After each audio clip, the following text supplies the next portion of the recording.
Hello, जय हिंद भाई home guard साथियों। स्वागत है आप सभी का अपने YouTube channel PRC exam prep पर। उत्तर प्रदेश होमगार्ड 2025 के लिए हम लोग जीके जीएस का प्रैक्टिस सेट कर रहे हैं दोस्तों। आज जीके जीएस का एक प्रैक्टिस सेट नंबर 6 है। इसके पहले हम 6 प्रैक्टिस सेट कर चुके हैं दोस्तों, जो कि बहुत ही इंपॉर्टेंट इसमें क्वेश्चन कराए जाएंगे, जो कि परीक्षा में आने की प्रबल संभावना है। और आगे इसी तरह बढ़ते रहेंगे और इस भी वीडियो में हम लोग कुछ अलग से जैसे उसका प्रैक्टिस करते हुए चलेंगे। कुछ अलग प्रैक्टिस यानी कि हम लोग उसका रिवीजन करते हुए चलेंगे। टॉपिक वाइज रिवीजन इसमें भी ऐड कर लेंगे। 5 मिनट का उसका रिवीजन रखेंगे, ऐड कर देंगे और साथ में क्वेश्चन भी करते चलेंगे। तो उसको भी कुछ करने का प्लान है। फिलहाल आगे बढ़ते हैं और ये है इसका पाठ्यक्रम। जैसे आपका सामान्य ज्ञान के 100 क्वेश्चन पूछे जाने हैं, 100 अंक के, और टाइम मिलेगा 2 घंटा, यानी कि 100 क्वेश्चन 100 मार्क्स, टाइम 2 घंटा। और प्रत्येक प्रश्न के लिए आपको 1 अंक यानी 1 मार्क्स मिलेगा। और इसमें कोई निगेटिव मार्किंग नहीं है, कोई निगेटिव मार्किंग नहीं है। और ये रहा इसका कंप्लीट सिलेबस दिखाने का उद्देश्य ये है कि आपको पता चलता रहेगा कि आपकी तैयारी किधर चल रही है, सही दिशा में चल रही है या नहीं रही, आप क्या टॉपिक छोड़ रहे हैं उसको भी। वैसे तो हम इसमें सब कवर कराते हुए चलेंगे, कोई भी टॉपिक ना छूटे, इसका विशेष रूप से ध्यान दिया जाएगा। तो आगे अपने क्वेश्चन की तरफ बढ़ते हैं। क्वेश्चन ये रहा, उत्तर भारत का प्रमुख शास्त्रीय नृत्य कौन सा है? उत्तर भारत का शास्त्रीय नृत्य पूछा है। पहले तो बता दे शास्त्रीय नृत्य के बारे में कि भारत में संगीत नाटक अकादमी द्वारा मान्यता प्राप्त 8 शास्त्रीय नृत्य हैं। कितनी शास्त्रीय नृत्य हैं? 8 शास्त्रीय नृत्य हैं, जिसमें से एक है कि ये उत्तर भारत में कौन सा शास्त्रीय नृत्य है, तो ये कथक है। तो 8 शास्त्रीय नृत्य के बारे में जान लेते हैं। शास्त्रीय नृत्य एक है भरतनाट्यम। कौन है? भरतनाट्यम कहाँ का शास्त्रीय नृत्य है आपको बताना है। और कथक कहाँ का है? कथक तो अभी बताया, कथक कहाँ का शास्त्रीय नृत्य है। भरतनाट्यम कहाँ का है। कथकली कहाँ का है? एक है कथक, एक है कथकली। कथकली कहाँ का है? मोहिनी अट्टम कहाँ का है? मोहिनी अट्टम ये कहाँ का शास्त्रीय नृत्य है? मोहिनी अट्टम। फिर उसके बाद कुचिपुड़ी की बात कर लें। कुचिपुड़ी कहाँ का शास्त्रीय नृत्य है। और ओडिसी, ये तो आपको नाम से पता चल जाएगा, ओडिसी कहाँ का शास्त्रीय नृत्य है। और एक है मणिपुरी, ये दोनों नाम से पता चल जाते हैं। मणिपुरी ये कहाँ का शास्त्रीय नृत्य है। तो 2, 2, 4, 2, 6, 7 हुए। और एक है क्या? सत्रिया ये पूछा जाता है। तो भरतनाट्यम कहाँ का शास्त्रीय नृत्य है? तमिलनाडु का हो जाएगा। ये कथक कहाँ का है? उत्तर भारत का, विशेष रूप से उत्तर प्रदेश का हो जाएगा। उत्तर भारत का हो जाएगा, उत्तर भारत का। और कथकली और मोहिनी अट्टम ये केरल के शास्त्रीय नृत्य है। कुचिपुड़ी कहाँ का है? कुचिपुड़ी आंध्र प्रदेश का शास्त्रीय नृत्य है। कुचिपुड़ी आंध्र प्रदेश का। उड़ीसी जो है उड़ीसा का है, नाम से पता चला है। मणिपुर का है। और जो सत्रिया ये बहुत बार पूछा जाता है। सत्रिया कहाँ का नृत्य है? शास्त्रीय नृत्य है। तो ये हो जाएगा असम का शास्त्रीय नृत्य। कहाँ का? असम का शास्त्रीय नृत्य। क्वेश्चन अपना है कि उत्तर भारत का शास्त्रीय नृत्य कौन सा हो जाएगा, तो कथक हो जाएगा। ऑप्शन नंबर ए सही हो जाएगा। कथक नृत्य जो है ये उत्तर प्रदेश से उत्पन्न हुआ है, जिसमें कि कथा अर्थात कहानी कहने पर आधारित है, जिसमें पैरों की थिरकन, चक्कर और भावपूर्ण चेहरे के भावों के माध्यम से कहानियां, लीला, अन्य कहानियां प्रस्तुत की जाती हैं। और जो ये कथक है, कथक पूछा जाता है कि पंडित बिरजू महाराज, ये ध्यान रखिएगा, पंडित बिरजू महाराज का संबंध पूछा जाता है। पंडित बिरजू महाराज का संबंध किससे है? तो पंडित बिरजू महाराज का संबंध हो जाएगा कथक नृत्य से। ऑप्शन नंबर ए सही हो जाएगा। कथक से संबंधित है पंडित बिरजू महाराज। नेक्स्ट क्वेश्चन की बात करें, किस नृत्य में मुखौटे का प्रयोग विशेष रूप से किया जाता है? तो किस नृत्य में मुखौटे का प्रयोग किया जाता है? तो कथकली नृत्य, जो कथकली शास्त्रीय नृत्य है, इसमें मुखौटे का प्रयोग किया जाता है। इसमें चेहरे पर भारी भरकम मेकअप और बड़े मुकुट का प्रयोग किया जाता है। किसमें? कथकली में। इसमें चेहरे के रंग जो होते हैं, चेहरे के रंग उसके गुण को दर्शाते हैं। जैसे इसमें देवताओं पर, राजाओं पर, नायकों पर, दुष्टों पर, मतलब ऐसे ऐसे लोगों पे क्या इसका ये चेहरे के हाव भाव से बताते हैं। तो चेहरे के गुण, चेहरे का रंग बताता है कि ये किसका है। जैसे चेहरे पे हरा रंग पोतेंगे, हरा रंग पोतेंगे तो समझिए देवताओं और राजा, जो नायक हैं या हीरो हैं जो अच्छे हैं उनके लिए हरा रंग उस चेहरे पे। और जो लाल रंग होता है, लाल रंग जो चेहरे पे पोतते हैं वो दुष्ट पात्रों के लिए प्रयोग किया जाता है। तो किस नृत्य शैली में मुखौटे का प्रयोग किया जाता है? कथकली में प्रयोग किया जाता है। कथकली कहाँ का है? तो कथकली केरल का है। और केरल का और शास्त्रीय नृत्य क्या है? तो मोहिनीअट्टम है। केरल में दो शास्त्रीय नृत्य हैं, कथकली और मोहिनीअट्टम। कथकली और मोहिनीअट्टम केरल के हो जाएंगे। नेक्स्ट है, भारत में जनगणना किस संगठन द्वारा आयोजित की जाती है? तो भारत में जनगणना ये की जाती है महारजिस्ट्रार और जनगणना आयुक्त कार्यालय के द्वारा। तो ऑप्शन नंबर ए सही हो जाएगा, इसके द्वारा की जाती है। और यह कार्यालय जो है गृह मंत्रालय के, किसके अंतर्गत? ये गृह मंत्रालय के अधीन कार्य करता है। किसके अंतर्गत? गृह मंत्रालय के अधीन आता है। और पूछे कि भारत में पहली बार जनगणना कब हुई थी? तो भारत में पहली बार फर्स्ट जनगणना हुई थी 1872 में। किसके कार्यकाल में? मेयो के कार्यकाल में पहली जनगणना हुई थी 1872 में, मेयो के कार्यकाल में। और दशकीय आधार पर जनगणना, पूछे कि दशकीय आधार पर जनगणना कब शुरू हुई, या फिर पूछे नियमित आधार पे, नियमित जनगणना जिसको दशकीय गणना, मतलब उसके बाद से जनगणना शुरू हुई। हर 10 वर्ष में जनगणनाएं होती है। तो नियमित जनगणना या फिर दशकीय जनगणना की शुरुआत कब हुई? तो दशकीय जनगणना की बात करें, दशकीय जनगणना या फिर नियमित जनगणना, तो ये 1881 से शुरू हुआ। 1881 में किसके समय में? रिपन के समय में। रिपन पहली जनगणना 1872 में मेयो के कार्यकाल में, और दशकीय आधार पर जनगणना 1881 में रिपन के कार्यकाल में समय हुई। और जनगणना किसके अधीन किया जाता है? तो गृह मंत्रालय के अधीन आता है। और हर 10 साल में जनगणनाएं होती हैं। नेक्स्ट है कि विश्व मानवाधिकार दिवस कब मनाया जाता है? विश्व मानवाधिकार दिवस बहुत पूछा जाता है कि विश्व मानवाधिकार दिवस कब मनाया जाता है। तो ये 10 दिसंबर को विश्व मानवाधिकार दिवस मनाया जाता है। 10 दिसंबर को क्यों? क्योंकि 10 दिसंबर 1948 को संयुक्त राष्ट्र ने मानवाधिकार की सार्वभौम घोषणा को अपनाया। मानवाधिकार की सार्वभौम घोषणा अर्थात यूडीएचआर यानी कि मानवाधिकार की सार्वभौम घोषणा। इंग्लिश में इसको क्या बोलेंगे? यूनिवर्सल डिक्लेरेशन ऑफ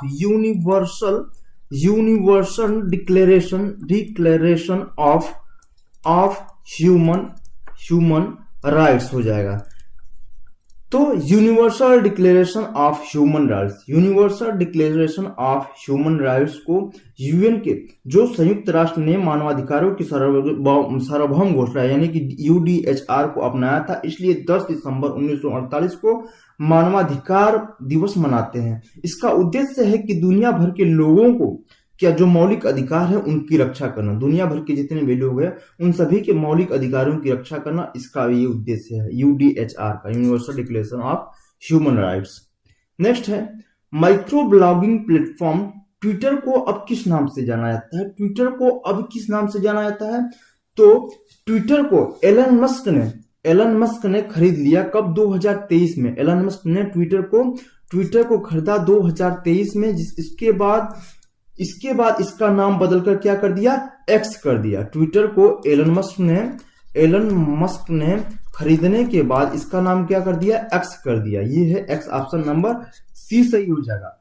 ट्विटर खरीदने के बाद इसमें क्या क्या बदलाव हुए? तो ट्विटर को एलन मस्क ने ट्विटर को खरीदने के बाद पहले तो इसका नाम ही चेंज कर दिया, एक्स कर दिया, ट्विटर की जगह पे एक्स कर दिया। और जो लोगो है, लोगो में जो नीली चिड़िया की जगह पे अब क्या कर दिया? काले बैकग्राउंड में, यहाँ पे काले बैकग्राउंड में व्हाइट एक्स बना दिया है। क्या है? काले बैकग्राउंड में सफेद एक्स का लोगो आ गया है। और जो इसका यूआरएल था, जो वेबसाइट थी twitter.com, उसके जगह पे क्या हो गया है? x.com हो गया। क्या हो गया? x.com, ट्विटर की जगह पे x.com। और जो ट्विटर पे पहले ट्वीट किया जाता था उस ट्वीट को अब क्या बोलते हैं, उस ट्विटर को अब पोस्ट बोलते हैं। ट्विटर को क्या बोलते हैं, पोस्ट बोलते हैं।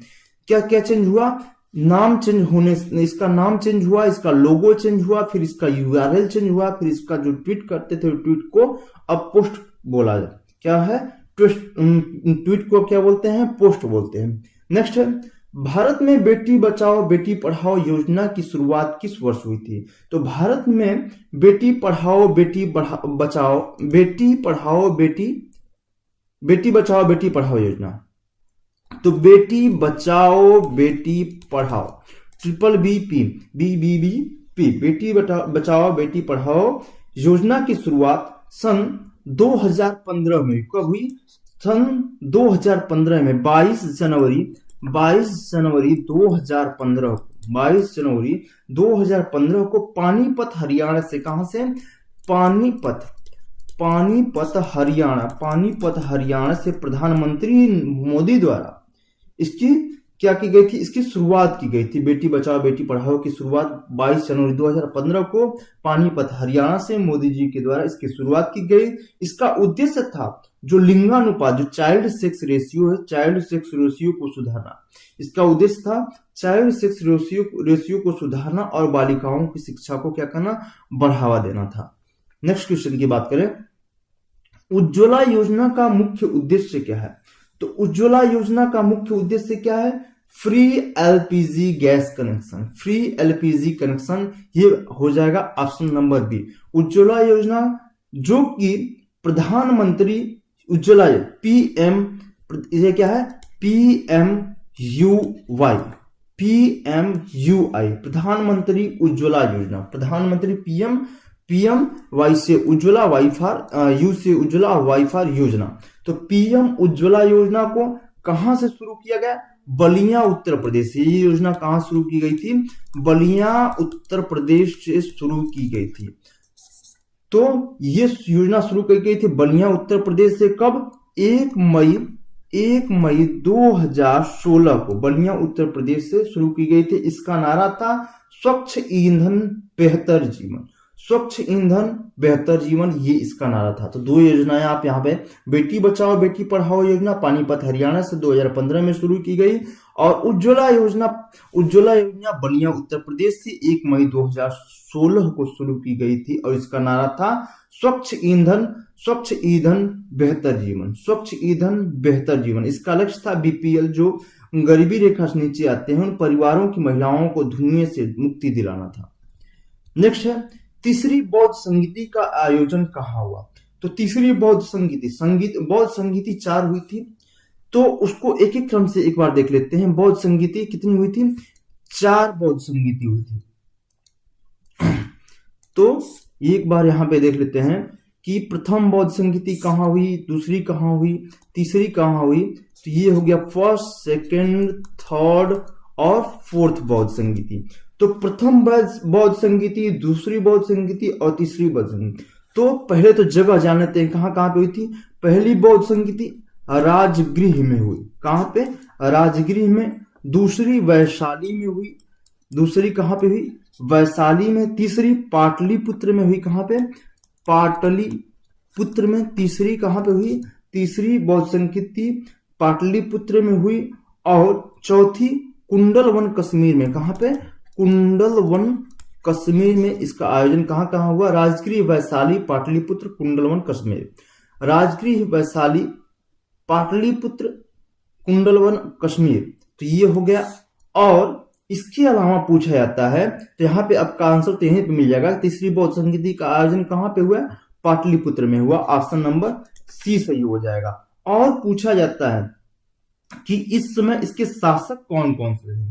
तो पहली बौद्ध संगीति के समय शासक कौन थे? दूसरी बौद्ध संगीति के, तीसरी बौद्ध संगीति और चौथी बौद्ध संगीति के समय शासक कौन कौन से थे? तो उनको जान लेते हैं। तो ये हो जाएगा अजात शत्रु। पहले में हो जाएगा राजा अजात शत्रु, तो हम लिख देते हैं यहाँ पे अजात शत्रु। पहली बौद्ध संगीति के समय यहाँ पे शासक कौन था? अजात शत्रु। कालाशोक दूसरी बौद्ध संगीति में हो जाएगा कालाशोक। फिर उसके बाद कालाशोक के बाद फिर हो जाएगा सम्राट अशोक। सम्राट अशोक, और तीसरी बौद्ध संस्कृति के समय कौन है? कनिष्क है। कौन है? कनिष्क है। तो अका अक याद रखिएगा, अशोक, कालाशोक, अशोक, अरे अजातशत्रु, कालाशोक, अशोक और कनिष्क।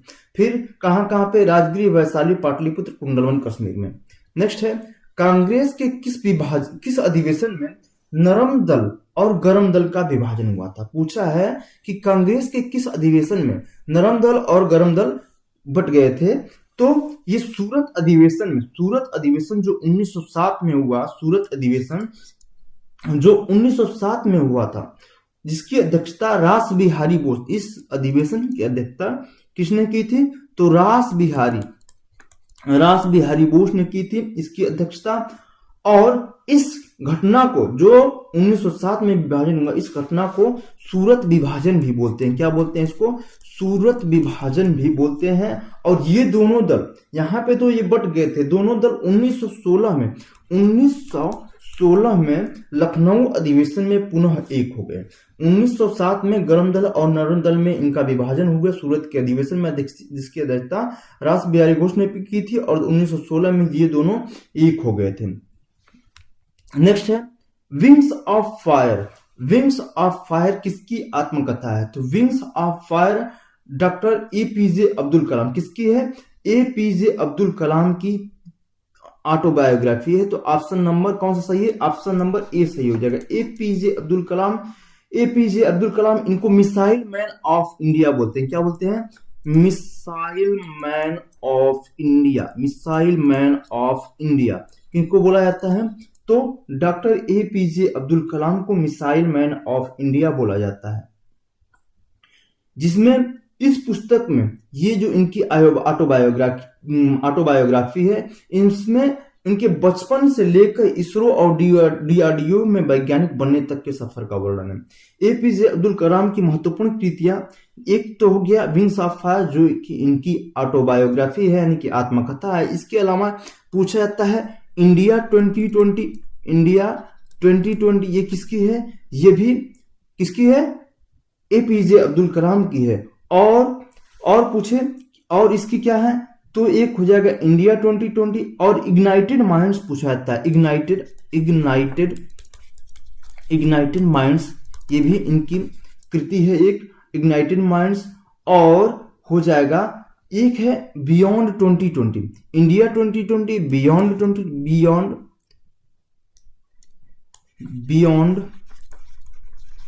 2020, इंडिया 2020, बियॉन्ड 2020 और इग्नाइट माइंड, ये इनकी महत्वपूर्ण कृतियां हो जाएंगी। और इनकी आत्मकथा क्या हो जाएगी? Wings of fire. नेक्स्ट है, उत्तर प्रदेश राजस्व परिषद का मुख्यालय। पूछा है कि उत्तर प्रदेश राजस्व परिषद का मुख्यालय क्या है? तो राजस्व परिषद जिसकी स्थापना हुई थी 1831 में, 1831 में इलाहाबाद में हुई थी। कहां पे? इलाहाबाद, जिसका अब नाम क्या हो गया है? प्रयागराज हो गया है। इसमें वर्तमान में इसके जो प्रशासनिक कार्य है, इसके प्रशासनिक कार्य की बात करें तो इसके प्रशासनिक कार्य लखनऊ में हो रहे हैं। प्रशासनिक कार्य लखनऊ में, और न्यायिक कार्य, इसका जो न्यायिक कार्य प्रयागराज में हो रहे हैं। न्यायिक कार्य प्रयागराज में, और जो प्रशासनिक कार्य है वो लखनऊ में संचालित हो रहे हैं। लेकिन मूल मुख्यालय कहां पे? प्रयागराज माना जाता है। तो ऑप्शन नंबर सी सही हो जाएगा। ऑप्शन नंबर सी सही है।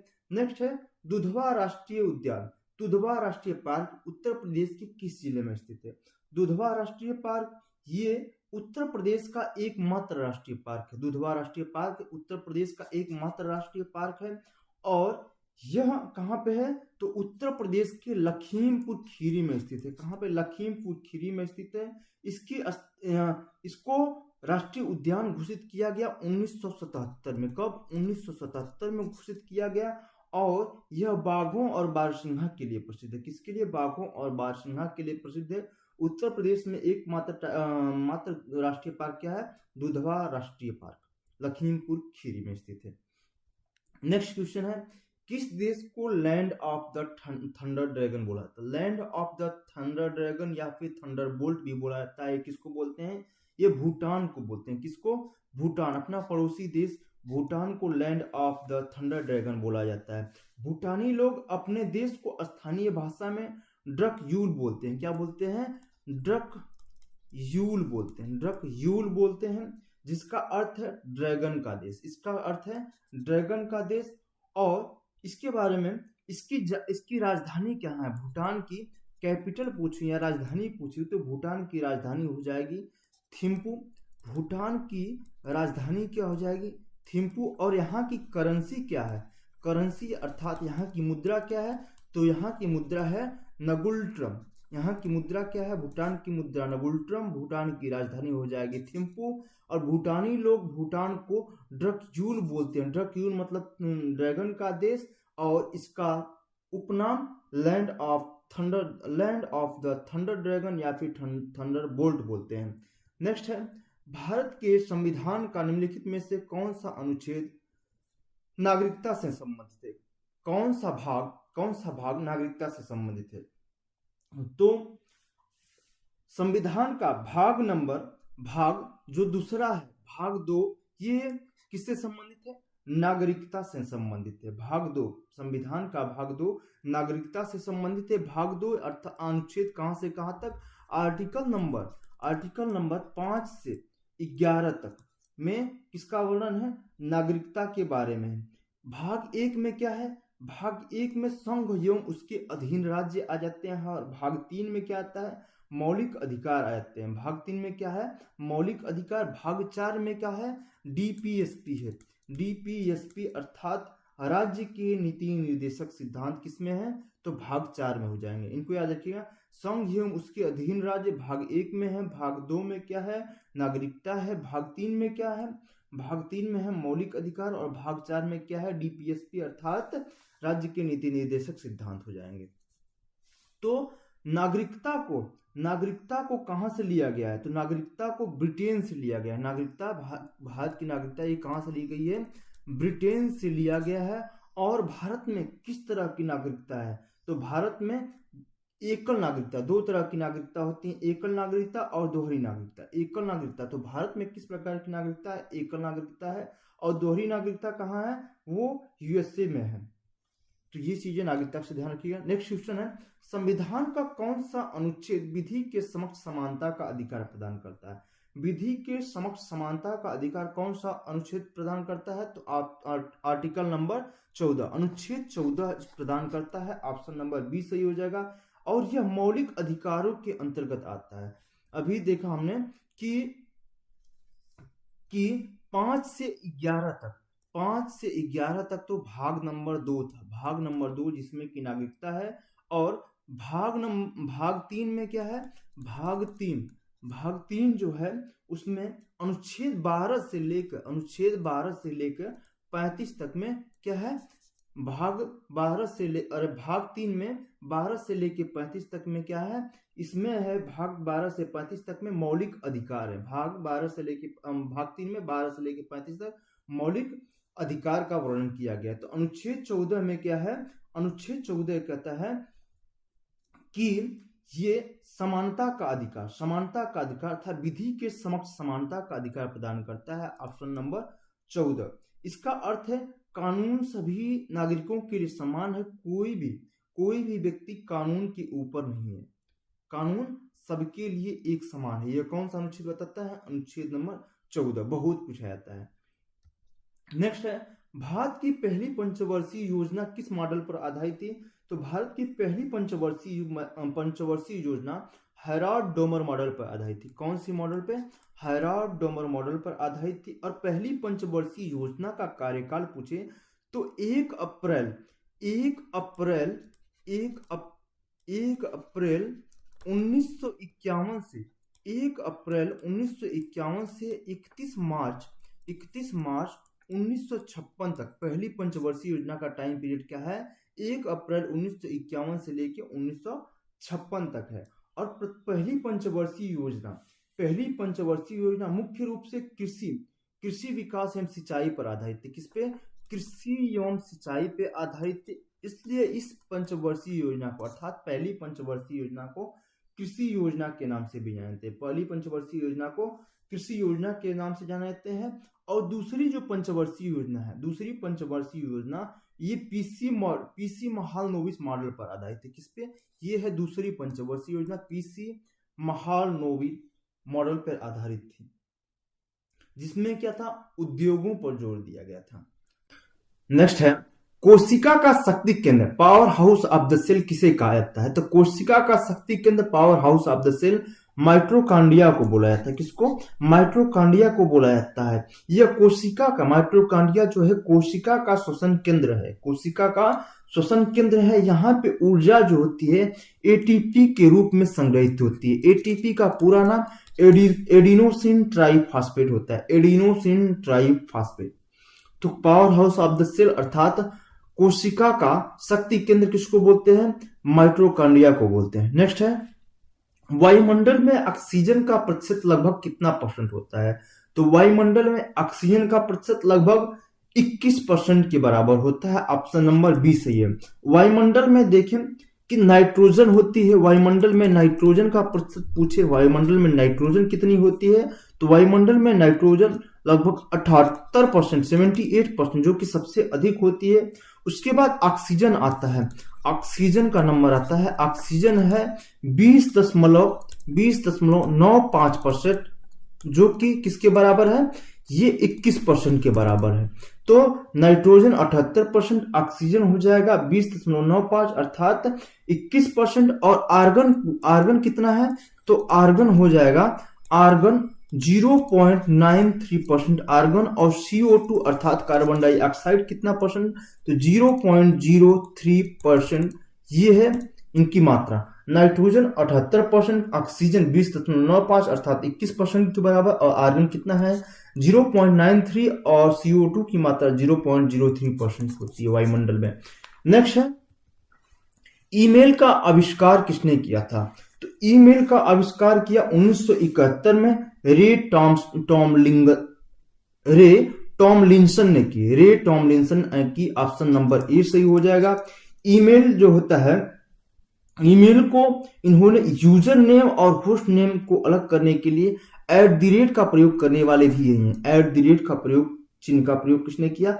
ये यही किया। उसके बाद एक नाम और आ जाता है कि वी शिव अय्यादुरई को भी ईमेल सिस्टम जो उसको, ये शिव अय्यादुरई जो है 1978 में पूरी तरह से कार्यशील इंटर ऑफिस ईमेल सिस्टम विकसित किया। और 1982 में इसका कॉपीराइट कराया। लेकिन ये इसके आविष्कारक कौन जाएंगे? रे टॉमलिंसन। ये ईमेल के संस्थापक या फिर आविष्कारक बात करें तो ये हो जाएंगे रे टॉमलिंसन। नेक्स्ट है किस नदी को दक्षिण गंगा के नाम से जाना जाता है? दक्षिण गंगा किस नदी को बोला जाता है? गोदावरी नदी को बोला जाता है। ऑप्शन नंबर सी सही हो जाएगा।